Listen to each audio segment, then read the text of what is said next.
Am I the a-hole for not providing for my children's half-sister? So I, female 31, have been married twice. My first marriage was to Ted. It was short-lived, but Ted and I had 2 children together, James 11 and Maggie female 10. They are close in age. Ted and I separated in 2016. In our state, you have to be legally separated a year before you got divorced, if you have children born in the marriage. 4 months out of the year separation date, Ted committed bigamy. He got remarried before we were legally divorced. It prolonged our divorce by several months. In the end, Ted was convicted of several felonies and given strict probation. I told the judge I just wanted to be divorced. The courts annulled the marriage to the second woman because it wasn't legal. Ted stayed with the second woman, Beth, for 5 or so years to my understanding, and in that time frame, they had a daughter together who is almost 5. The daughter is under the mom's last name due to them not being married. So my children with him are his only legitimate children according to state law. Ted walked out on Beth and their child for another woman. Ted is ordered to pay the minimum in child support for their child, but remains voluntarily unemployed so he can avoid payments. Ted does not claim the daughter is had with Beth. Ted has told his new girlfriend that he has only 2 children, not 3. Beth and her family believe the lies Ted told them. Ted told Beth that I took his house and his money. Ted had neither of these things. I've remarried and the home we reside in belonged to my now spouse before I married him. My children live a drastically better lifestyle than child of Beth and Ted. My ex-mother-in-law, the mom of Ted, refuses to have a relationship with her 3rd grandchild, but gives my children lavish gifts and nice things. Beth and her family say I should split things 3 ways instead of 2. So the daughter can inherit a portion of what I've been leaving my children. They say she is entitled to it because Ted is the dad to all of them. The family has asked for money, diapers, and other things, saying I have a responsibility to the child, since all of the family Ted has favor my children. I have even been contacted by an attorney hired by the 3rd child's maternal family, who asked me to update everything so the child gets a portion. My dad died in 2019 and left me a substantial inheritance. Beth and her family want her child included in this. I feel like it's not my place to tend to a child I didn't give birth to, but I'm being called selfish because I said no. Because the child is under her mom's last name, they'd have to approach the courts to ask a judge to legitimize this child. As of right now, the child is not legally allowed to inherit anything Ted or his paternal family may have. I don't know if he's on the birth certificate. I'm guessing so because he pays child support. The judge mentioned that my children are his only legitimate children due to them being born within our marriage. So I guess he can pay support to the child still be illegitimate? My children carry his last name, which holds a lot with state law. Am I the a-hole for not providing for my children's half-sister?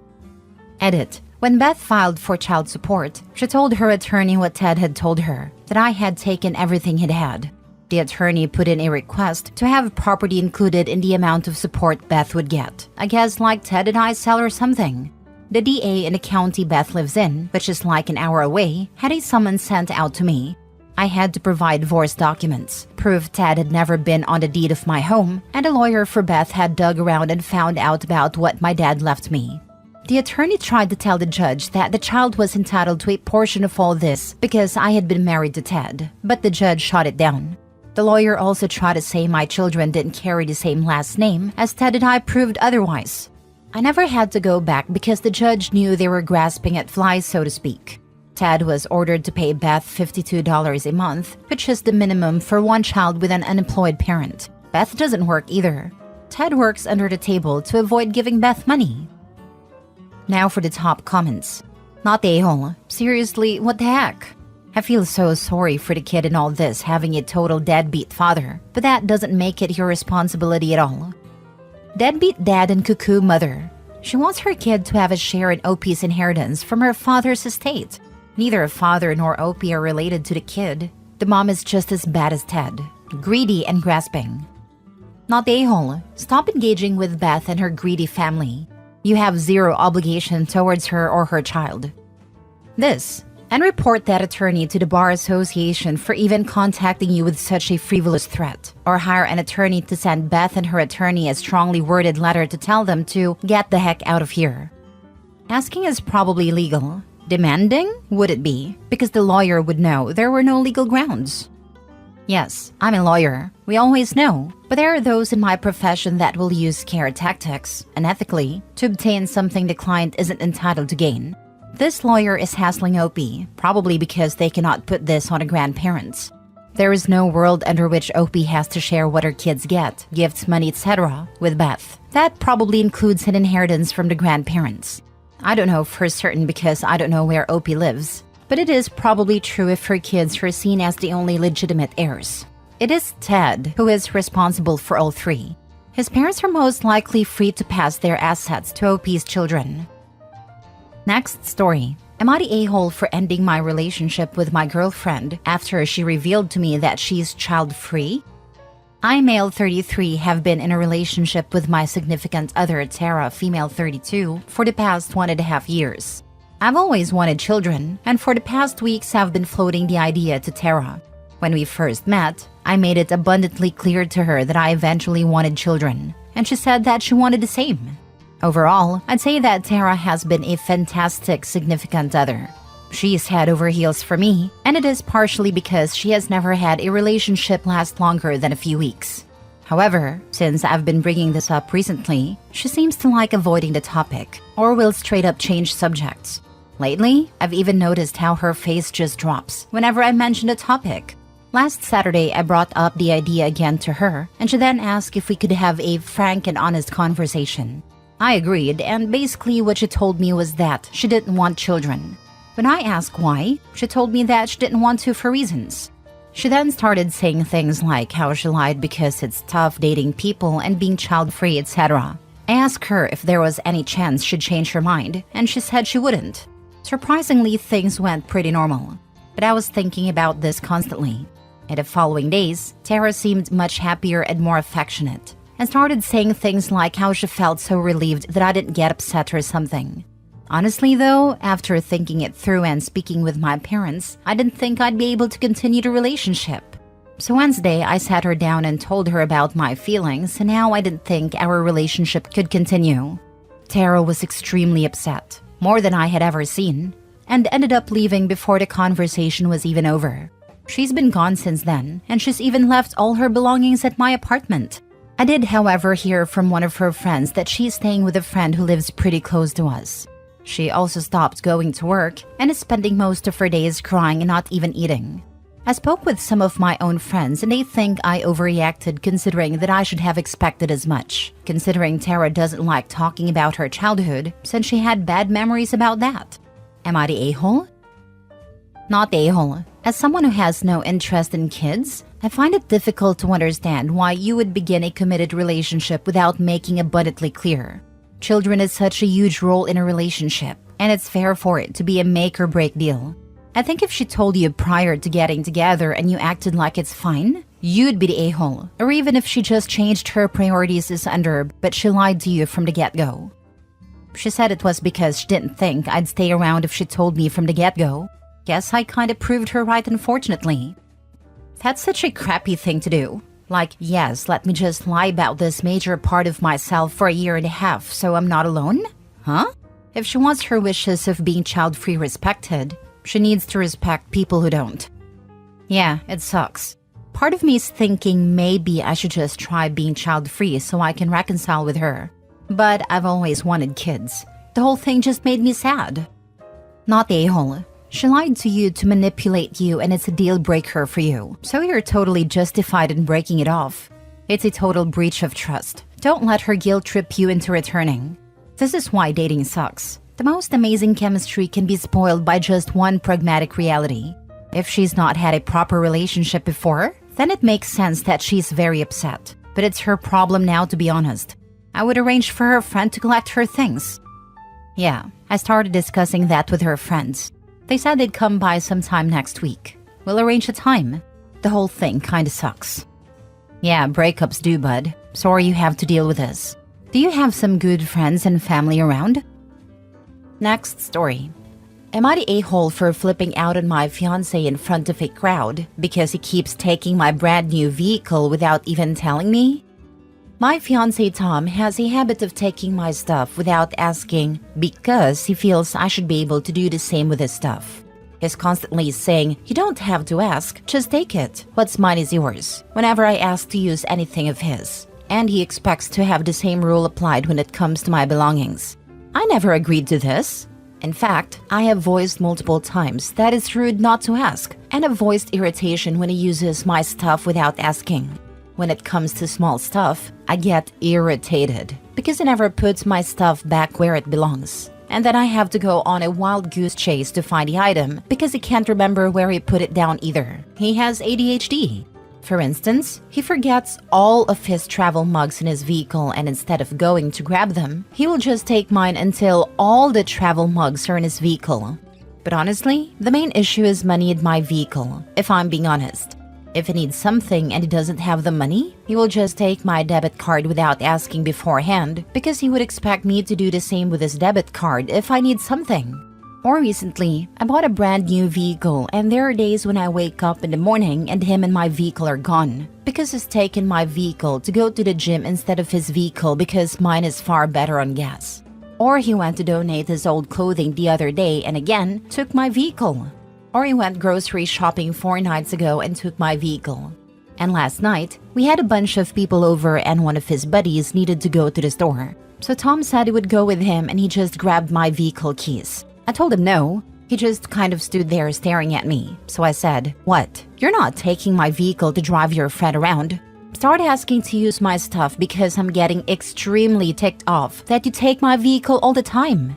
And if you have my debit card, you better leave that on a counter too, because you're not taking that either. He looked extremely embarrassed and put both my keys and my debit card on a counter and walks outside. He comes back in maybe 5 minutes later saying his buddy decided to take off for the night, and then he went upstairs to our bedroom. Later on, when everyone else left, he said that I embarrassed him. That if it was such a big deal for him to use my stuff, then I should have brought it up prior to this. I told him I had brought it up, several times in fact, because him constantly using my stuff is really building a wall of resentment at this point. He has his own vehicle, he has his own money, he has his own means to do things, so why is he using mine? He said he lost his debit card. True, he lost it 2 days ago and is waiting for a replacement. And that he didn't feel the vehicle issue was even something to get worked up about, because I am allowed to use his vehicle whenever I want. He's given me permission, but I refuse to drive it. I've only driven it twice because I had to in the past 3 years. He says I shouldn't have embarrassed him like that I should have waited until everyone was gone to say something.